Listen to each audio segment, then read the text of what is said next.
Welcome, my friends of sophisticated workflows. Thanks for joining me today. And in this session, we're talking about quite a fundamental topic within Baselight, the image container. And let's get started. Here I have a fresh scene that I just created in Baselight, and I want to start working on a new project. When I drop a piece of media into the scene, the container pop-up appears. And this pop-up confuses some of the new users in Baselight. And my first important message to you is don't be scared of the container. Everything will work whether you press this button or that button. You can basically only gain additional features by using the container in a smart way. My recommendation is always set the container to the root path of the project. So here we have the project living in /volumes/external SSD/projects/piano tuner, and then we have subfolders with the camera media and here AEF mixdown. So here the correct path or the best practice would be to select projects piano tuner as the image container. The idea is that all the media that we're going to insert will live below the image container path. And best practice is setting the image container to the root folder of the project as one of the first steps when you create a new scene, before you insert the first piece of media. In my case, I did not do that manually, but here the pop-up is reminding me now to set the container to a meaningful path. So I selected my path and click on Change Container. What effect did it have? When I now examine my piece of footage, I can see that the file name is not starting here with the full path to the media, but it's starting with %C. And this is the image container. It's basically just a variable to use relative paths for the pieces of media in the scene. The logic behind it is wherever Baselight finds %C, it will replace it with what we have set here as the image container. It's basically just like a search and replace. Search %C and use this path and in that position. So now all the media is online. Let's undo that and insert the media again, and this time not changing the container. We can see the clip is still online. Container remains on /images1, which does not exist on my Mac. And now the media here is referenced with an absolute path. So we can see everything still works, but now we're having an absolute path to the piece of media instead of a relative path.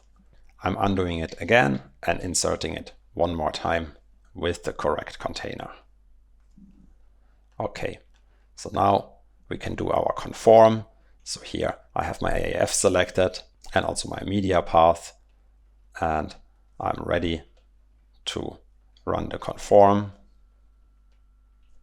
So now we can see all the media that came into the project, because it was living below the container path, does have automatically the container variable at the start of each file name.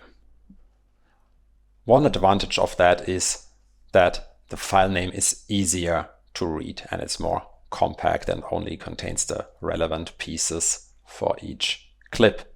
Another advantage is that we can easily move the project, including the media, to another storage, to another folder. We can rename the main folder, etc. Or we could move it all to an external disk and then have a simple way to relink. I can show you that quickly. Let's jump into Finder and move our media into a new folder. So I create a new folder old for, let's say, old projects that are not so active anymore.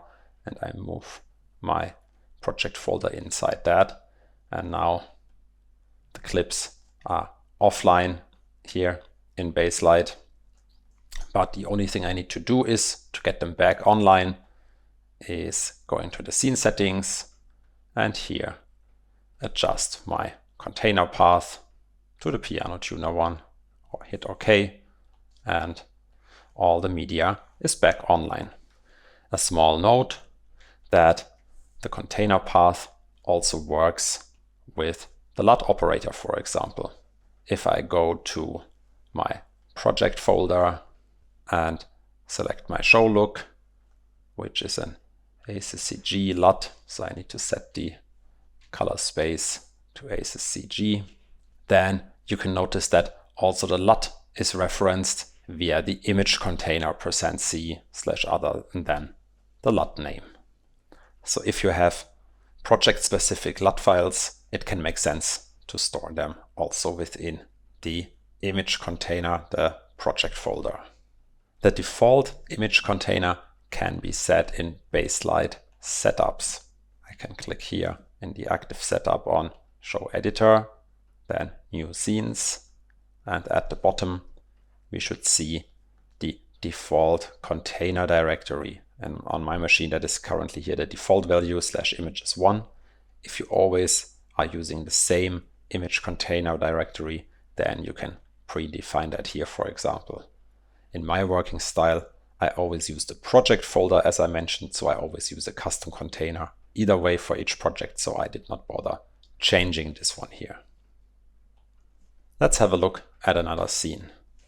Here I have a short scene that someone shared with me and I imported it. I also have the media on my disk, but the media is not online.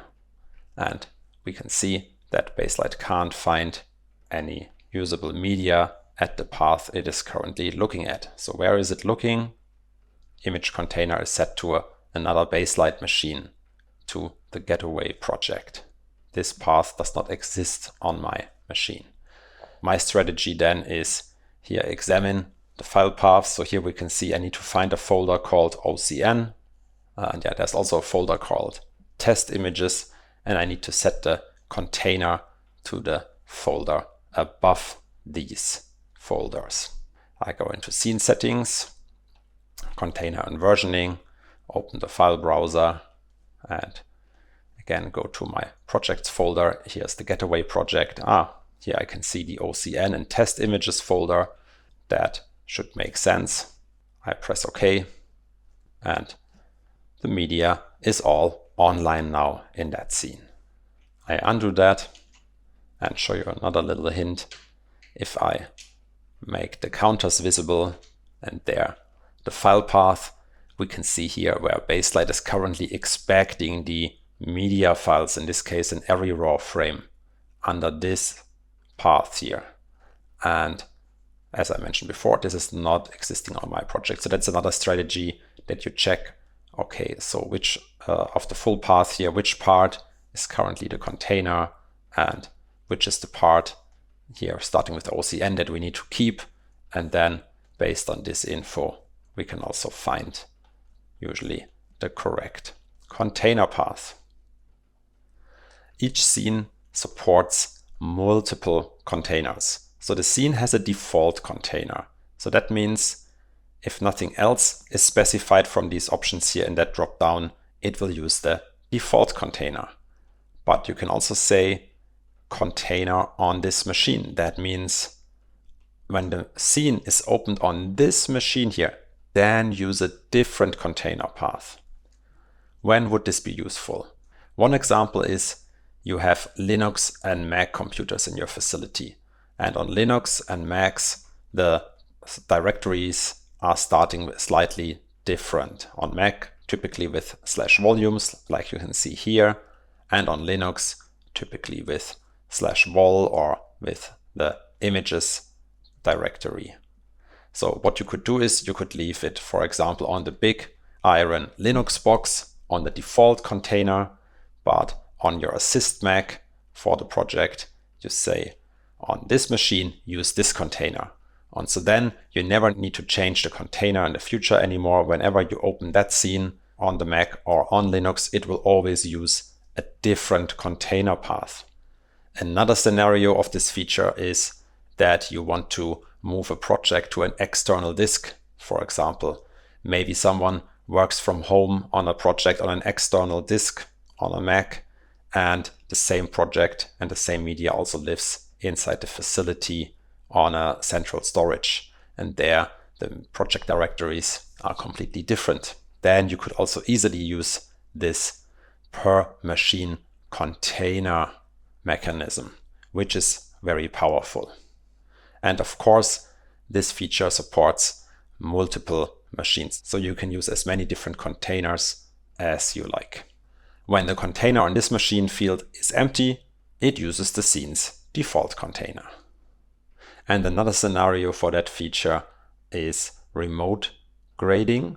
So if you have one Baselight machine following another machine in a remote session, so one machine where the colorist is working on is, let's say, the master machine, and another machine at the other end of the world is following the master machine in every step, then you can also use this container on this machine mechanism to use different paths to the root folder of the project.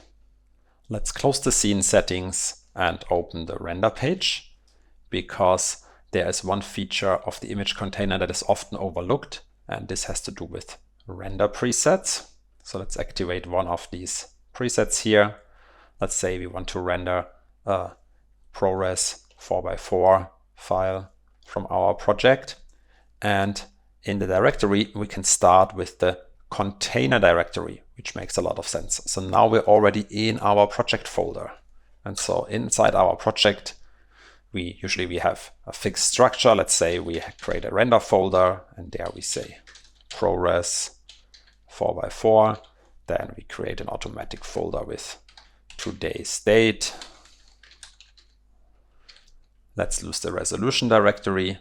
And for the naming of the individual files, let's use the title metadata that I set in the scene settings. So here we see now our movie title Getaway, and then we say maybe ProRes 4x4 stereo or something. Yeah, so then we should do including audio with 2 channels. And notice the beauty of that render preset here, because the render preset is completely general and all the project dependent info is coming in through variables. In that case here from the title, which I set in the scene settings, and a very important one is the container. And the beauty of that is we can reuse now that same render preset across all of our projects if we always use the same folder structure and naming structure for our files. And of course, if we always set the container to the root folder of the project. And this also leads to much fewer errors during crunch time of a project, because humans always make small mistakes, sometimes even bigger ones, especially when they're under pressure. And when you have such a general render preset, then there is only very little human interaction. So typically what the users need to do in that case is, when you have already pre-built render presets, is setting the frame range of that individual render, and then they can kick it off, but they cannot accidentally do a typo in the naming here or render it to a wrong path, etc., etc. Okay, and the last thing I want to show for today is a workaround how to fix the container in a scene. So let's jump into our last timeline here. So what we have here is a mixed bag of clips. You can see this one here is referenced with an absolute file path. This is what we don't like. So let's say maybe we want to move that project to another storage, but now we can see not all the media is referenced with the correct path. A few clips here have a media path referenced through the container, but there's also lots of clips that don't have that. So what do we want to do with the path? Let's take this clip here as an example. What we want to do is we want to remove this part here of the file name and remove it with %C. I mean, I can do that manually here on one clip, and that works, but it would be very tedious to do that for all the clips in the timeline manually that require this trim. And there's an automatic workaround available through the consolidate tool that I'm about to show you. So I open the Consolidate tool in Baselight. Then I select here as a source the current scene. You can also say only selected strips or selected shots, of course. And as the destination, typically you just set a random temp directory. Also here I just pointed it to a temp directory on one of my disks, because actually we don't want to consolidate any real media into there. We want to just to use the update sequences feature of the Consolidate tool, because what the Consolidate tool can do is it can prune the directories that are referencing our media. And with that small triangle here, we can see which part of the path will be removed by the Consolidate tool. So here it's already set to the correct folder, but usually I just click in here and then use up arrow, down arrow to set it to a path. I guess when you use it in a default mode, it might start like this with 0. Then we can see here that on the bottom is the destination directory. This is wrong. So we need to set our small triangle to where we want to put the container. Which part do we want to cut off? I would say here 4 is the right way. Then ensure that update sequences is checked. That's the important part. That's the feature that we now want to use. And now I hit Consolidate, and Baselight starts consolidating the media, but I instantly stop that. Also, good practice is directly going to that path and deleting the media that it just created. And now the whole project is offline, but what we should see now is that every clip has a proper container path. And we already know the solution to that problem. We just need to set the container to the correct path. So that's here, projects, takeaway, and voila, we now have a project with a neat and clean container path. If you're an advanced user, you would have said, why didn't you already set the path in the Consolidate tool to the correct destination path? Yeah, I could have also done that, but I think it's often, with complicated projects, I think it's often safer just consolidating into a temp directory that you will delete afterwards, to just ensure that you're not creating any duplicates of media files, and to keep your project folders tidy if something is not working out as expected. So that's my recommendation. All right, so now I hope that you're less scared of the container and can see the potential that it can bring to your workflows. And that was all I wanted to show today. All right, thanks for watching this tutorial today. I hope it was helpful. And if you're watching the recording, feel free to leave comments below the videos or ask your questions there, and we will pick them up. And I see you for the next one. Bye-bye.